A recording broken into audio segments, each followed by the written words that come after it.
Hello, hello, hello, everyone, and welcome to another edition of Ask Dr. Dansinger. Dr. Dansinger is with Diabetes Reversal Partners, and he is a world renowned diabetes expert. He practices in New Hampshire and Massachusetts and Florida, and he is expanding across the United States. So, if you do have insurance, whether it's Medicare or any others, make sure you go to his website and check out his services because he has been quite successful in reversing diabetes and improving the prognosis for several of our patients that we've sent over to him through the Global PAD Association. Also, don't forget to like this video and subscribe to our channel for more great content like this. His YouTube channel is youtube.com/at the at sign Michael Dansinger, MD. And at the Global PAD Association, ours is just the at sign, the way to my heart. Today, we are talking about the hidden sugars in our foods. It is really leading to the diabetes epidemic in our country, and it's really sad. If only you knew where the sugar was lurking, you might just say, whoa, I am not going to partake in some of these different foods. But first, Dr. Danziger, probably the biggest culprit, I would say, in terms of sugar hiding would be in carbohydrates, in pastas. Yes, absolutely, Kim. Great topic today. Where's all the sugar hiding? So, yes, I agree completely. The number one source of hidden sugar is in all the starchy food people eat. So, a slice of bread, pasta, potatoes, rice, anything made of flour, even if those foods are not sweet, like a bagel, for example, that all turns to sugar within an hour after we eat it. And most of the sugar that we're putting into our body is glucose that results from the digestion of starchy foods. So let's keep that in mind as we try to focus on natural foods rather than manufactured foods. We always say shop around the perimeter of the store. Unless there are Girl Scout cookies outside, then that doesn't count. That's not counted as shopping the perimeter of the store in the way in which we mean it. That's right. So, a lot of foods in the center aisles, things that come in boxes, packages, jars, a lot of that stuff has sugar. In fact, you can assume that anything coming in a box, a jar, or a package has sugar added until proven otherwise. And we had quite a few questions that have come in from patients. So we want to jump to those because I know we don't have a lot of time. The first one that came in, and they're in, no particular order, just the order in which they came in. So we might jump around a little bit. But what's the difference between naturally occurring sugars and added sugars? Okay, that's a great question. So, fruit. Fruit has sugar in it naturally. An orange, a banana, strawberries, any fruit that you can think of has sweetness from naturally occurring sugars. Those aren't a health problem. For most people, they can eat foods, fruits, without a problem. Even most of my patients who have diabetes are able to eat one or maybe two pieces of fruit a day without a problem. Yes, it'll raise blood sugar a little bit, but not excessively in most cases, and it comes with fiber. What we're really concerned about is foods with sugars added. So, for example, cereals. Pretty much all cereals have sugars added to them. There's hundreds, thousands, tens of thousands of food products in the grocery stores that have sugars added to them. And so, cane sugar is one example. Beet sugar from the sugar beet. There's different names for it. So, sucrose, glucose, high fructose, corn syrup, which comes from corn. There's many, many different forms, chemical names for added sugars. Even when you take fruit and boil it down to just a thick concentrate, that that it no longer really counts as fruit sugar. That really counts as added sugars. Um, Maple syrup, honey, um, coconut sugar, palm sugar. There's many different forms of sugars that get added to foods. And when you have a food where the sugar is added by factories and machines rather than occurring naturally, that's a big difference. That's what we really need to put limits on. And you mentioned the fruit juice sugars, and there was a question about fruit juice concentrate. So can you spot sugar when it's listed as fruit juice concentrate on an ingredient? Liz, is this the manufacturer just trying to be tricky with you? A little manipulative? Not Put the wool necessarily, over your eyes? but maybe. So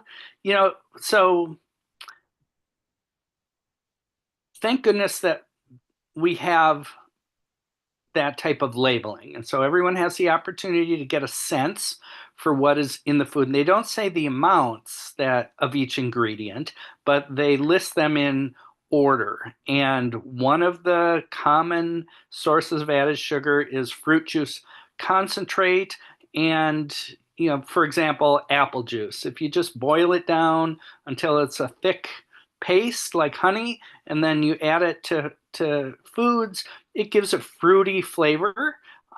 People love the taste of it. And so it, it'll say on the label fruit juice concentrate.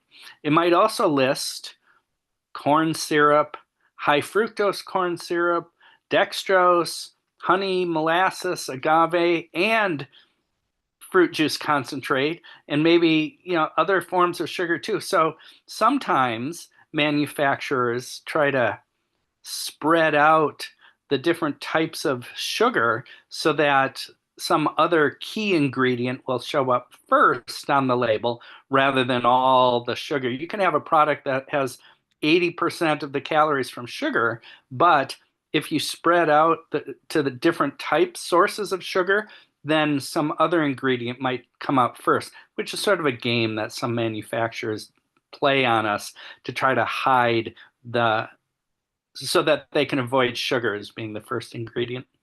That's why one of the members of our network was asking, well, how many different names for sugar can actually be found on one single ingredient label? So I don't know the record, but uh, it's possible to have, close to a dozen different types of, in theory, it's possible to have up to, a dozen or so different types of sugars, listed there. And I already listed a lot of the common names for different forms of sugar. Some of them And sound, some of them sound healthy, like uh, palm, like agave or honey or maple syrup, and but the body can't really tell the difference. Sugar, for the most part, sugar is sugar, and it wreaks havoc on the body. you should still make sure that it's, you're not consuming, too much of it. Um, what are some of the offending foods where sugar is hidden is another question that came in. I know you mentioned cereals are a really big offender.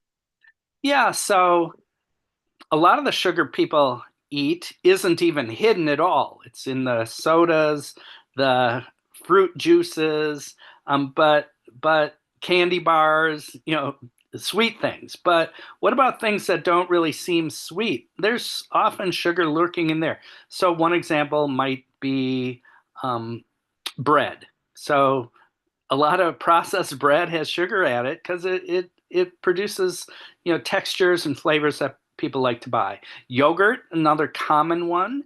With a lot of the yogurts have sugar added. In fact, assume that yogurt has sugar added unless proven otherwise. And there are sugars that only have the naturally occurring lactose sugar from milk, but most sugars do have sugar added on granola bars, salad dressings, pasta sauces. I mentioned cereals. All these things might be have no real sweetness to it, but the sugar might be in there as a flavor enhancer to make savory foods taste, really pop on the palate. It's interesting because I was reading the salt label on my Morton salt and it had dextrose. Why do we need sugar in our salt? I don't understand. I had Sugar no idea. Sugar and salt often go hand in hand in a lot of processed food, and each one enhances the flavor of the other. And I Not also to our saw health just the benefit. no, not at all.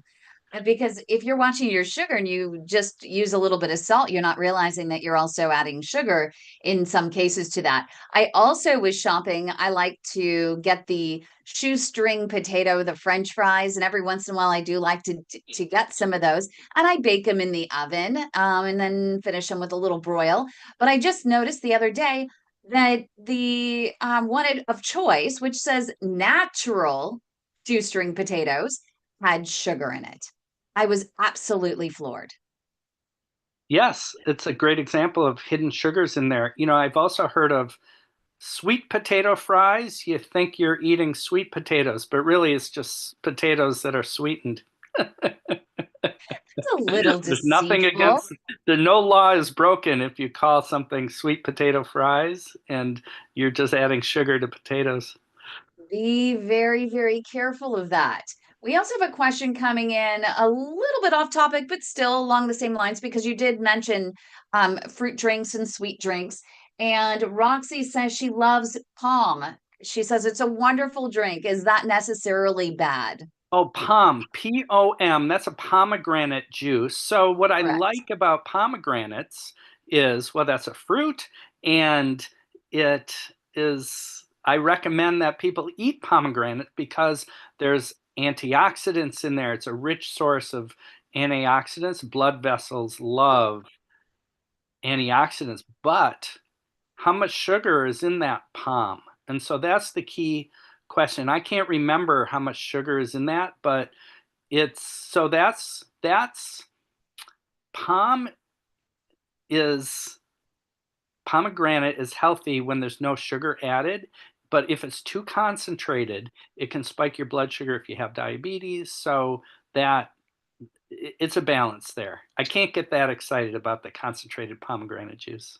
No, I mean a little bit is okay if it's not sweetened, if it's just the natural pomegranate juice, but even then, just drinking the juice versus consuming the fiber, right, which balances Yeah. out those sugars in the actual fruit itself, can end up spiking that blood sugar. Yeah, the so it's a great question. Um, you can argue it either way. I would just say in general, you want to eat your fruit as fruit, not as juice. I used to drink orange juice thinking it was healthy, especially the one with calcium added. And I used to drink big things, and then I realized that it had that spikes your blood sugar. You can't just eat drink a big glass of orange juice and not expect your blood sugar to go up. Right. Tomato juice is probably the of all the, tomatoes technically a fruit. I mean, we really think of it as a vegetable. It behaves as a vegetable in our bodies, but tomato juice, a small glass of tomato juice, 4 ounces, that one I won't criticize. Okay, so we have other questions that are coming in, and I know we're running short on time here. So let's get to this other question. Why do low fat food products contain more sugar than their full fat counterparts? Oh, That's that's a a great great question. question. Yeah, so fat adds flavor and texture, but animal fat from meat and dairy clogs the arteries. And so people who are looking for healthy choices don't want all that fat from dairy, and um, they reduce, so dairy or anything that has fat added could be a health risk. So you reduce the fat, but you have to add flavor back, otherwise people won't buy it.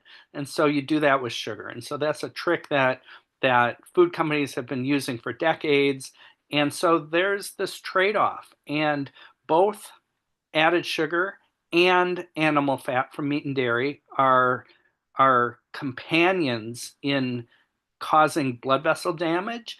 And so all of the benefits from reducing animal fat from meat and dairy have been largely offset, negated by adding back in other stuff like sugar and salt and other flavor enhancers to make those foods appear healthier. So we have another question that just came in before we get to some of the ones that came in ahead of time. But this person wants to know about milks, the lurking sugars hiding in whether you have dairy milk or the nut milks. Even oat milk, she found, has sugar hidden in it. Yeah, definitely oat milk. So let's talk about dairy milk first. So there's whole milk, which I do not recommend because it has a lot of fat in it, and which clogs the arteries. There's 2% milk, there's skim milk. Now, skim milk, all these milks have naturally occurring lactose sugar in there. And skim milk has a higher amount of milk sugar than whole milk. But I do think skim milk is the best dairy milk to drink because it's fat free and the lactose sugar is naturally occurring. I'm not going to complain about that.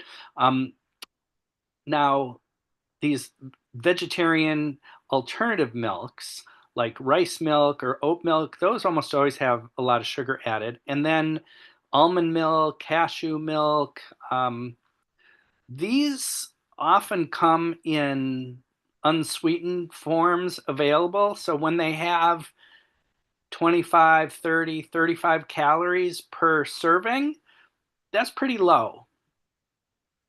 They have almost no sugar added. So I'm not going to complain about those. But um, a regular almond milk often has plenty of sugar in that. The 60 calorie or the 90 calorie vegetarian milks, there's a lot of sugar in those. So And get them sweetened. this is a good one because you always see all natural flavorings or all natural products. But why do some all natural products still contain significant amounts of sugar? Is what another person wanted me to ask. Okay, yeah, that's a great question. So, that fruit juice concentrate, you can technically call that, an all natural or honey or agave or maple syrup. All these, kind of count as being natural, and you know I like them better than high fructose corn syrup, and you can get away with, still labeling them as all natural, but sugar is sugar.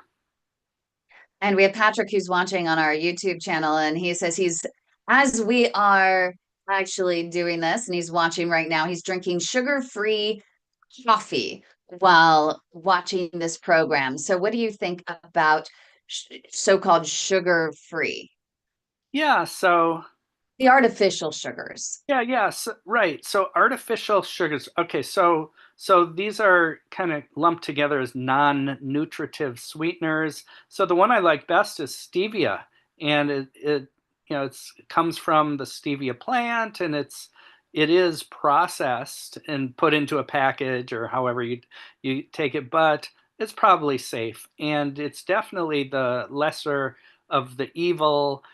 So if you could sweeten things with stevia, that's fine. No complaint there. And then there's NutraSweet, saccharin, um, uh, uh, Erythritol. Splenda. So these, so well, so those, the yellow, the pink, and the blue packet. There's no there. There's I think that's definitely better than sugar. And, research is ongoing.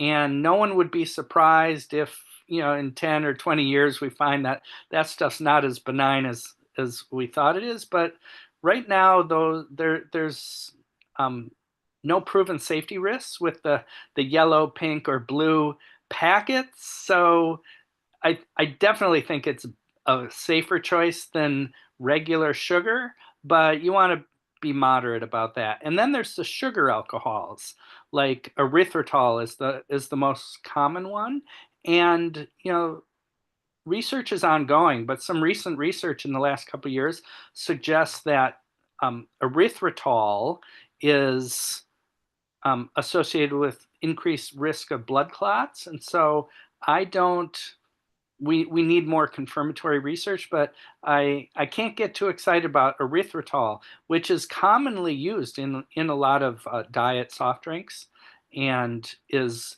if you ever buy monk fruit, it's usually like 95% erythritol and 5% monk fruit. So monk fruit sweetener can be used, but not if it's paired up with erythritol, which is almost always the case. I used to get monk fruit sugar thinking that it was okay. And then I heard there was another interview that we did with you, and you said absolutely not. I was just devastated. So all of those products went in the garbage. So I I was started I disappointed just to read that. I was disappointed when that research came out a couple yeah, couple years ago. yeah, that was a little disappointing. So I've tried to go with just natural products, trying to wean off things that are sweeter, going for more of the savory and using more spices and herbs Yes. versus sugar or salt to um, spice up my food. Yeah, in theory, we Flavor want them. to get all of our sweetness really from fruit, and Yeah. um, but we're all human, right? And the sugar makes a lot of foods delicious, and almost everyone enjoys some sweet treats from time to time. And I don't think the goal of life is to eliminate all sweetness. I think it's to save it for rare special occasions. The limit that I think is really recommended is 25 grams a day of added sugars, which is equal to 5 teaspoons a day of added sugars, which is equal to 100 calories of added sugar, which is 5% of our daily calorie intake. And to do more than that is not healthy. So some people can compare it to cigarettes. So, the a cigarette sugar and cigarettes have a lot in common. They're addictive. They're known to aggravate to cause disease in the arteries. Um, so I'm not sure how many, a cigarette is probably equal to about 10 grams of sugar. A pack of cigarettes is probably like 250 grams of sugar, which is what of added sugar, which is probably what most people eat in a week. And Monica is coming in right now with how about xylitol in gum? Because that's a big deal and they promote, oh, wow, it has xylitol in it.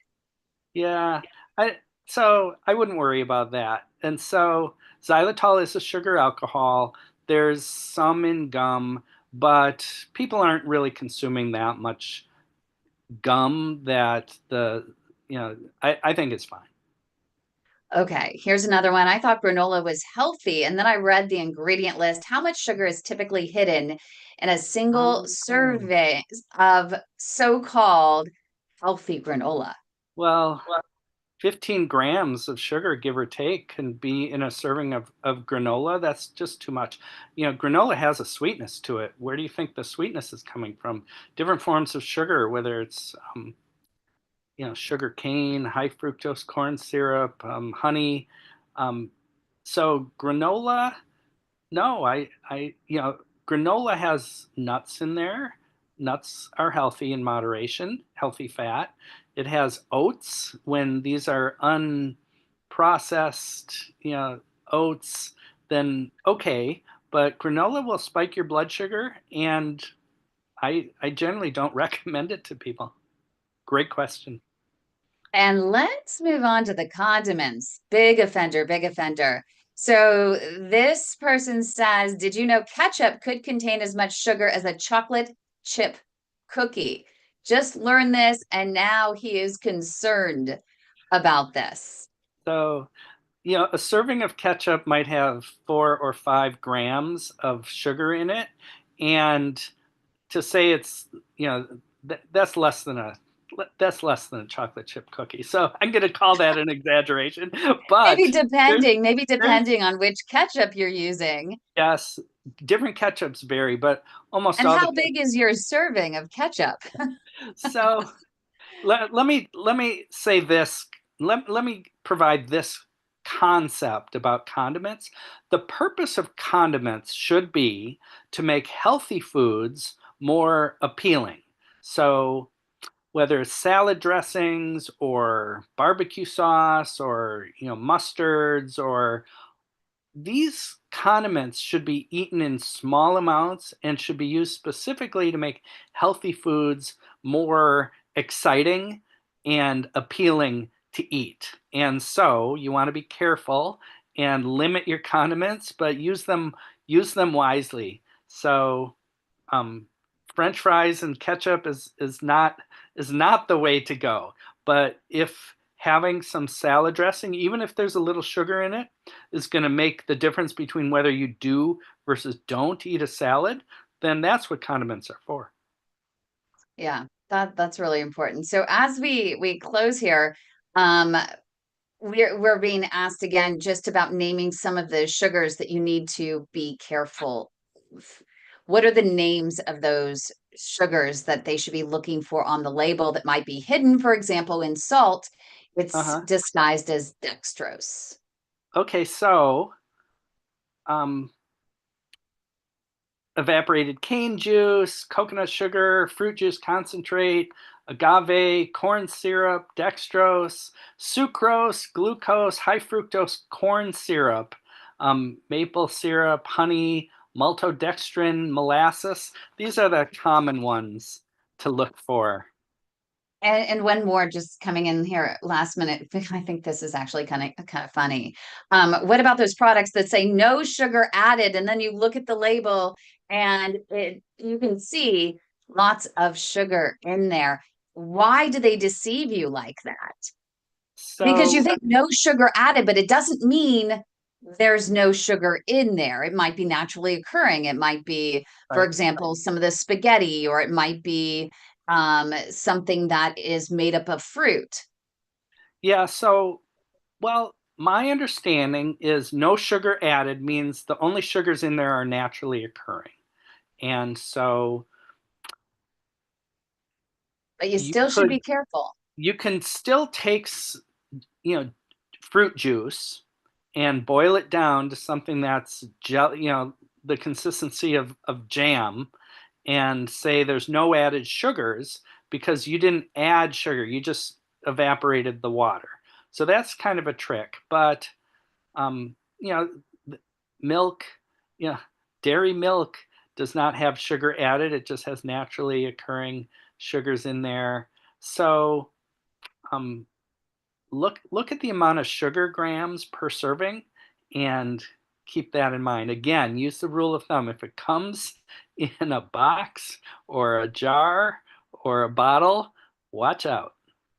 Thank you so much, Dr. Dansinger. We really appreciate you, Dr. Michael Dansinger with Diabetes Reversal Partners. Again, if you're in New Hampshire, Massachusetts, or Florida, you can definitely check out his website and see if his services are right for you. He has been very successful with several patients in our network for the Global PAD Association in reversing their diabetes, so he may be able to help you as well. Also, make sure to like this video, subscribe to his channel, his YouTube channel, youtube.com/the Michael Dansinger, MD. I hope everyone has a great day. And thank you again so much, Dr. Dansinger, for being here. And we'll see you.